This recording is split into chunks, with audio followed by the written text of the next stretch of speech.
Yes, 10th class, good morning. देखिए, आज का अपना जो टॉपिक है उसके अंदर अपन एक्सरसाइज शुरू करेंगे 1.2। 1.1 कंप्लीट हो गई आप लोगों की। अब इसके बाद में 1.2 में क्या है पहले तो आप लोग वो समझेंगे, ध्यान से देखेंगे किस तरीके से आप लोगों को करना है। एक्सरसाइज आप लोगों को अपनी कॉपी में होमवर्क के अंदर ढंग से कर लेना है। काम जो है बिल्कुल साफ सुथरा होना चाहिए। कोई चीज नहीं समझ में आती है तो लाइव क्लास में आप लोग अपनी प्रॉब्लम पूछ सकते हैं, ठीक है ना।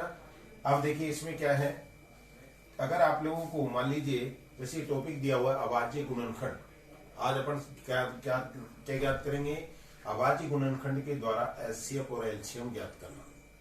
तो सबसे पहले तो आप लोगों को यह समझना है कि अभाज्य गुणनखंड होते क्या है, यानी प्राइम फैक्टर। अब प्राइम फैक्टर ज्ञात करने के लिए क्या करेंगे, जैसे देखिए आप लोगों को पहला प्रश्न दिया है कि निम्नलिखित प्रश्नों को अभाज्य गुणनखंडों के रूप में लिखिए। तो क्या है, देखो पहली संख्या दे रखी है आप लोगों को 140। कैसे लिखना है वो ध्यान से देखेंगे आप लोग। ये आप लोग पहले भी कर चुके हैं, फिर मैं बता रहा हूं आप लोगों को। सबसे छोटी से छोटी संख्या का भाग देना शुरू करो। तो इसमें सबसे छोटी संख्या कौन सी है, 2। 2 का भाग देंगे तो ये आएगा 70। फिर 2 का भाग दो तो ये आएगा, देखिए 2 3 6 और 2 पंजे 10, 35 आ गया। अब इसके बाद में 2 का भाग देना बंद हो गया क्योंकि 2 का भाग नहीं जा रहा। अब क्या लेंगे अपन, संख्या 5। 5 का भाग देंगे तो 5 7 35, ठीक है। और फिर अपन ने 7 का भाग दिया तो 7 एकम 7, लास्ट में 1 आ गया। तो इसके ये अभाज्य गुणनखंड हो गए। अब आप लोगों को लिखना क्या है, इस संख्या को अभाज्य गुणनखंडों के गुणनफल के रूप में लिखना है। इस संख्या को, कौन सी संख्या है, 140। तो 140 को अपन अभाज्य गुणनखंडों के रूप में किस तरीके लिखेंगे, देखिए 2 कितने बार आ रहा है, 2 बार। तो ये आया आपके 2 की घात 2, ठीक है। 5 एक बार है तो ये आया 5 और गुणा में कितना, 7। बस ये इसके आंसर हो गए। तो इस तरीके से 140 को अपन अभाज्य गुणनखंडों के गुणनफल के रूप में लिख सकते हैं। पहला सवाल हो गया। इसी प्रकार से दूसरा सवाल आपको दे रखा है 156। देखो दूसरे सवाल को किस तरीके से करेंगे आप लोग। दूसरा सवाल है 156। इसको भी अपने को अभाज्य गुणनखंडों के गुणनफल के रूप में लिखना है। क्या करेंगे, देखिए पहली संख्या है 2, मतलब 2 का भाग देंगे इसके अंदर। छोटी से छोटी संख्या का भाग देना है। तो ये आया, आप देखिए 2 7 14, 2 8 16। फिर 2 का भाग दो, कितना आएगा, 2 3 6, 2 9 18। फिर इसके बाद में देखिए 2 का भाग नहीं जाता। आप किसका भाग देंगे, 3 का। ये आपको 3 का भाग देना, ये नियम आप लोगों ने पढ़ चुके हैं पहले भी। तो देखिए 3 एकम 3, 3 3 9। अब इसके बाद में देखो 13 आ गया। अब 13 के अंदर और कोई छोटी संख्या का भाग जाता नहीं, 13 के अंदर 13 का ही भाग जाता है, तो 13 लिख देंगे। तो ये आगे आपके 1 हो गए इसके बाद गुणनखंड। तो कहने का मतलब 156 को अपन अभाज्य गुणनखंडों के रूप में किस तरीके से लिखेंगे, 2 कितने बार आ रहा है, 2 बार। 2 की घात 2 गुणा में 3 और गुणा में कितना, 13। बस ये इसका आंसर आ गया। अब अगर मान लीजिए कोई बड़ी संख्या लें तो किस तरीके से होगा वो देखिए आप लोगों के। लास्ट के जो तीसरा चौथा और पांचवा है 4 डिजिट में है। तो इनमें से आपको सब एक सवाल मैं बता देता हूं, फिर आप लोग बाकी सवाल कर सकते हैं। देखो क्या लेते हैं, इसी का लास्ट सवाल ले रहा हूं मैं, 7429। 7429 ये है आपके सवाल नंबर 5। तो क्या करना है, देखिए अब इसके अंदर सबसे पहले 7429, देखो पहले इसमें 3 का भाग जा रहा है कि नहीं जा रहा है, 2 का तो नहीं जा रहा क्योंकि लास्ट के अंदर सम संख्या नहीं है। अब इसको जोड़ो, 9 और 2 11 और 4 15 और 7 22, 15 और 7 22। अब देखो 22 आ गए। तो कहने का मतलब 3 का पहाड़ा कब जाएगा, 3 का भाग तब जाता है जबकि ये जो संख्या दे रखी है 3 का भाग जब जाएगा जब इसके अंदर क्या होगा, टोटल इन संख्याओं को अगर अपन जोड़ने पर अगर वो 3 के पहाड़े में आ जाती हैं तो इसके अंदर 3 का भाग जाएगा। तो 22 है, 22 के अंदर तो नहीं जा रहा। अब इसके अंदर क्या है, छोटी छोटी संख्याओं का तो भाग जाएगा नहीं, तो किसका जाएगा, इसमें 17 का भाग जाएगा डायरेक्ट। अब 17 का भाग देखो क्या है, 17 दूनी 34, 17 3 51, 17 3 51, 17 चौक 68। कितने बचे, 17 चौक 68, ये आ गया आपके 6। फिर 17 3 51 और 17 7 119, 17 7 119, यानी ये भाग चला गया आपके, कितने बार चला गया, ये 17 बार चला गया। अब इसके बाद में ये आ गया 437। 437 में और किसी का भाग जाता है क्या? किसी का भी भाग देखो, अब इसके अंदर भाग देख करके देखते हैं। देखिए एक बार, तो इसके अंदर और कोई संख्या का भाग तो जा नहीं रहा। अब 17 से बड़ी संख्या देखो 23 का भाग दे करके देखते हैं। तो देखो कितना आएगा, 23 एकम 23, 23 एकम 23 आ गया, बच गए 20, 23 नाम 207, 23 नाम 207। कहने का मतलब 19 का भाग भी इसके अंदर जा रहा है। तो पहले 19 का भाग दो, तो यह है आपके 400 कितना आया था 37। अब इसके अंदर 19 का भाग देंगे। देखो 19 का भाग देंगे तो 19 दूनी 38, कितने बच गए 5 और 19 दिया 57, और लास्ट में कितना आ गया 23। 23 के अंदर 23 का भाग देंगे तो कितना आया 1। एक बार फिर देख लीजिए दोबारा, थोड़ा बड़ा सवाल है। क्या है इसके अंदर बड़े पाड़े आपको बोलने पड़ेंगे। जैसे 17 का भाग दिया अपन ने, आप लोगों को क्या करना है, पहले जो 2 का देंगे, फिर 3 का देखेंगे। 3 जैसे 2 का नहीं जाए तो 4 का भी नहीं जाएगा, 3 का नहीं गया तो 6 का भी नहीं जाएगा। तो इसके बाद में 7 का दे करके देखो, 8 का दे करके देखो। इस तरीके से आप लोगों को अभाज्य गुणनखंड देखना है। तो सबसे पहले छोटी से छोटी संख्या जिसका इसमें पूरा पूरा भाग चला जाए, तो सबसे पहले वो छोटी संख्या कौन सी है 17। अब 17 का भाग देंगे तो देखो 17 चौक 68 आ गई, 17 चौक 68, बचे कितने 6, हो गए कितने 62। 62 में फिर 17 का भाग दो, 17 × 51, बच गए 11, 11 तो हो गए 119, 17 7 119। तो पाड़े तो आपको याद होने चाहिए। फिर इसके बाद में देखो 19 का पाड़ा, 19 दूनी 38, बचे 5, हो गए 57, 19 दिए 57। अब आपके रह गया 23। 23 में और किसी संख्या का भाग जाता नहीं, बस 23 का ही जाता है। तो 23 का भाग 23 में देंगे तो कितने बार आया, 1 बार। तो कहने का मतलब इसको अपन अभाज्य गुणनखंड के गुणनफल के रूप में क्या लिखेंगे, 7 4 2 9। इसको अपन लिख देंगे 17 गुणा में 19 और गुणा में 23। तो इस तरीके से अपन क्या कर सकते हैं, संख्याओं को, कोई भी संख्या दे रखी हो उसको हम अभाज्य गुणनखंड के रूप में, गुणनखंड के गुणनफल के रूप में लिख सकते हैं। ये पहला सवाल हो गया आपका। अब इसके बाद में आते हैं दूसरे सवाल पे। दूसरे सवाल में आपको क्या करना है, अभाज्य गुणनखंड विधि द्वारा, देखो इसमें दिया हुआ होगा आप लोगों को, कंडीशन आप लोगों को दी हुई, तो उसमें एचसीएफ और एलसीएम कैसे निकालते हैं वो बताता हूं। पूर्णांकों के निम्नलिखित युग्मों में एचसीएफ और एलसीएम ज्ञात करने हैं। देखो पहला क्या दे रखा है, 26 और 91, ये दो संख्या है, इनका अपने को एचसीएफ और एलसीएम निकालना है। यहां पर आपको जो विधि काम में ली जाएगी वो कौन सी है, अभाज्य गुणनखंड विधि। सबसे पहले आप लोगों को इनके अभाज्य गुणनखंड ज्ञात करने हैं। तो देखो 26 के अभाज्य गुणनखंड क्या होंगे, देखो पहले दिया 2 का भाग, 2 एकम 2, 2 तिया 6, 13 आ गए।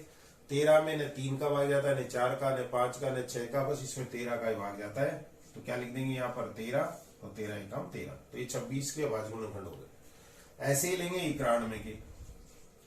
91 में देखो किसका भाग देंगे अपन, जैसे न तो 2 का जाता है, न 3 का जाता है, तो इसमें 7 का भाग जा रहा है। पाड़े आपको याद होंगे तो आप लोग आराम से इनको कर सकते हैं। सबसे इजी एक्सरसाइज है ये, 7 एकम 7, 7 तिया 21, तो यानी 13 आ गया। और 13 में किसका भाग जाता है, 13 का भाग जाएगा। कितने बार जाएगा, 1 बार। तो इस तरीके से आप लोगों ने इनकी अभाज्य गुणनखंड ज्ञात कर ली। अब अपने को दोनों चीजें निकालनी है, एचसीएफ और एलसीएम।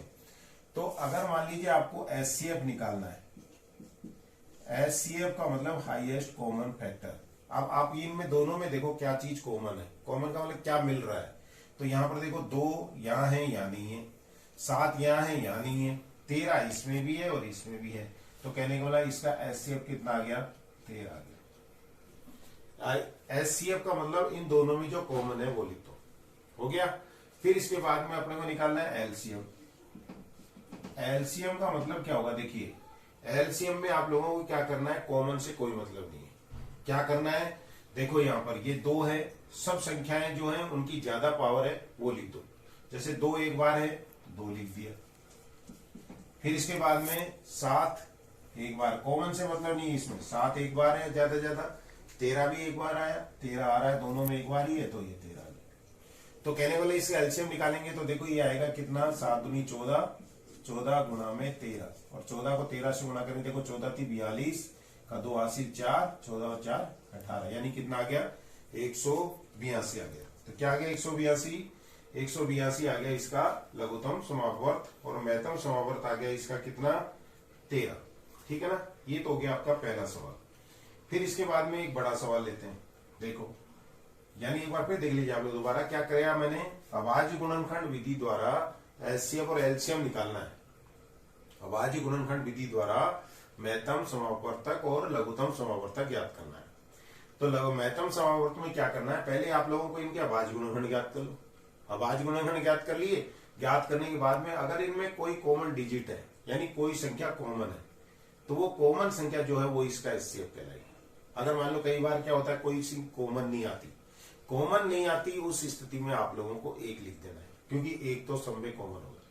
ठीक है, तो ये ध्यान रखेंगे आप लोग, अगर कोई संख्या कॉमन नहीं है तो उस स्थिति में आप लोगों को कॉमन क्या ले लेना है, एक ले लेना है। यानी एचसीएफ लिखना जरूर है, ऐसे नहीं कि जीरो लिख दिया, कोई कॉमन नहीं है तो जीरो लिख दिया, गलत हो जाएगा वो।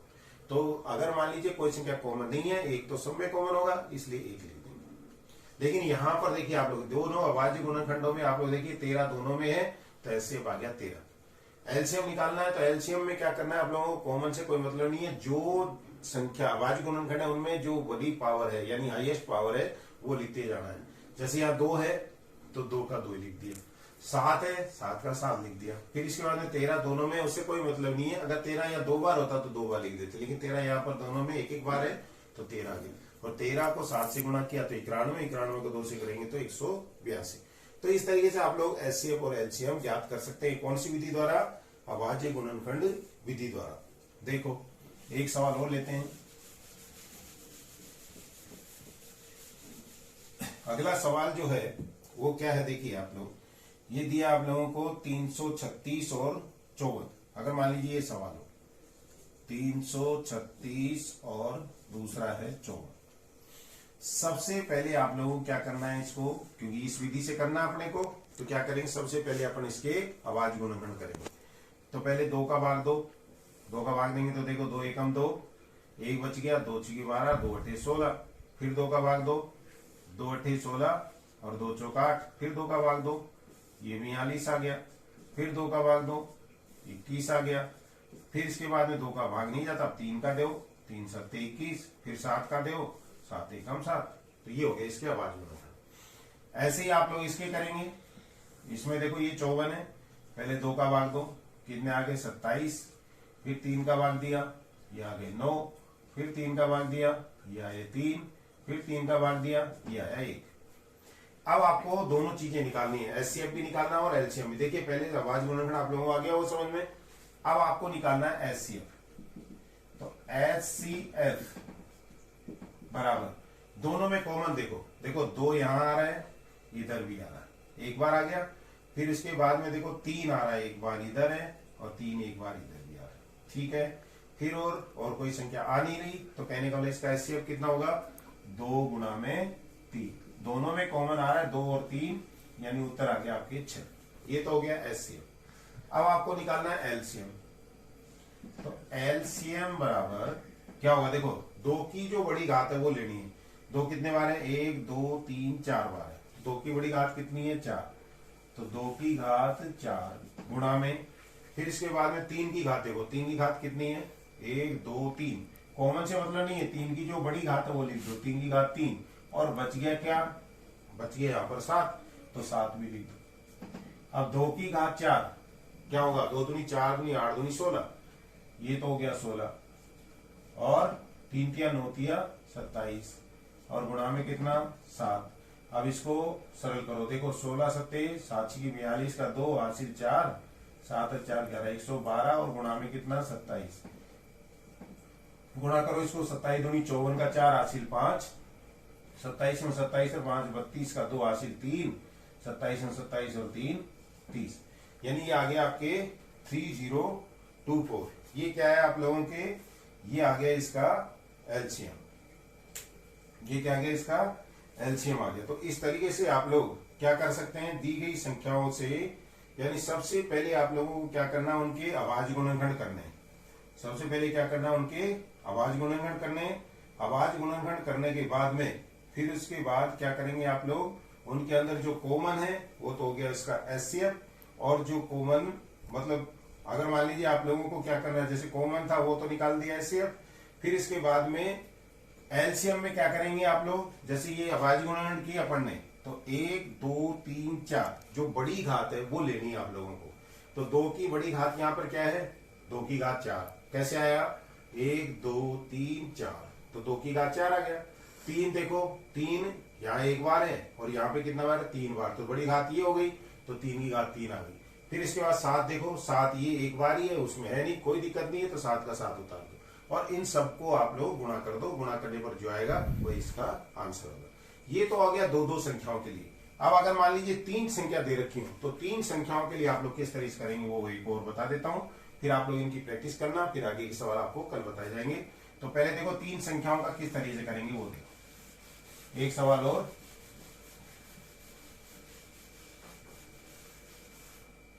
जैसे मान लीजिए आप लोगों को संख्या दे रखी है 12 15 और 21। अब आते हैं 12 15 और 21। आपकी आज हो गए क्वेश्चन नंबर 1 2 3। तीनों क्वेश्चन आप लोगों को करने हैं, ध्यान से देख लो, फिर दोबारा से एक बार फिर करेंगे इसको। अब आपके आगे 3 संख्याएं, अब इन 3 संख्याओं से अपन एचसीएफ और एलसीएम कैसे याद करेंगे। तो देखो जैसे 12 है, मेथड वही है, कौन सी विधि, अभाज्य गुणनखंड विधि। पहले 2 का भाग दो, 2 का भाग दिया तो 2 छिके 12, फिर 2 का भाग दिया, 2 तिया 6, फिर 3 का भाग दिया, 3 एकम 3, तो ये तो हो गए इसके अभाज्य गुणनखंड। फिर इसके बाद में आता है 15। 15 का देखो कैसे करेंगे, 2 का तो भाग नहीं जाता, 3 का देंगे, 3 पंजे 15 और 5 का भाग दिया तो 5 एकम 5। फिर इसके बाद में आता है 21। 21 का भाग गुणनखंड करो तो ये आएगा, देखिए पहले तो 2 का तो जाता नहीं है, 3 का भाग दो, 3 सत्ते 21 और फिर 7 का भाग दिया तो 1। ये आप लोगों को क्या प्राप्त हो गए, इनकी अभाज्य गुणनखंड प्राप्त हो गए। अब आपको दोनों चीजें निकालनी है, एक तो एचसीएफ और दूसरा एलसीएम। अब देखो एचसीएफ मतलब इनमें कॉमन देखो क्या है, देखो 3 यहाँ है, यहाँ भी है, यहाँ भी है, 2 है क्या, 2 नहीं है, तो कहने वाला कॉमन 3 है, तो एचसीएफ आ गया आपके 3। एचसीएफ कितना आ गया, 3। अब इसके बाद में निकालना है एलसीएम। तो एलसीएम कैसे निकालेंगे वो देखिए आप लोग। एलसीएम में आप लोग देखिए 2 की बड़ी घात कौन सी है, 2 यहाँ 2 बार आ रहा है, तो सीधे ही आप लोग जो बड़ी ज्यादा बार आता है ना वही लिख दो, 2 की घात 2। फिर इसके बाद में 3 देखो, सब में एक एक बार है, तो 3 ज्यादा ज्यादा कितने बार है, एक बार, तो 3 लिख दिया। फिर इसके बाद में जो बाकी संख्या बच गई वो भी लिख दो, ये बचा 5 और ये रह गया 7। अब इसको हल करो, तो हल करेंगे तो देखो 2 2 दूनी 4 गुणा 3 गुणा 5 और गुणा में 7। अब आप देखिए 4 3 12, 12 पंजे 60, 60 सत्ते 420। तो इस तरीके से आप लोग एलसीएम इसका निकाल सकते हैं। अगर मान लीजिए 3 संख्या दे रखी हो तो 3 संख्याओं का आप एलसीएम निकाल सकते हैं आसानी से, इस तरीके से अभाज्य गुणनखंड करके, ठीक है ना। तो ये सवाल आप लोगों की ज्यादातर 1 से लेकर के 3 तक सवाल ऐसे ही हैं। फिर इसके बाद में सूत्र है, सूत्र आपको कल बताया जाएगा, लेकिन पहले आप लोग इन 3 सवालों की प्रैक्टिस करेंगे। तीनों सवाल आप लोग अपनी कॉपी में यानी होमवर्क में कर लेंगे, ठीक है ना। धन्यवाद।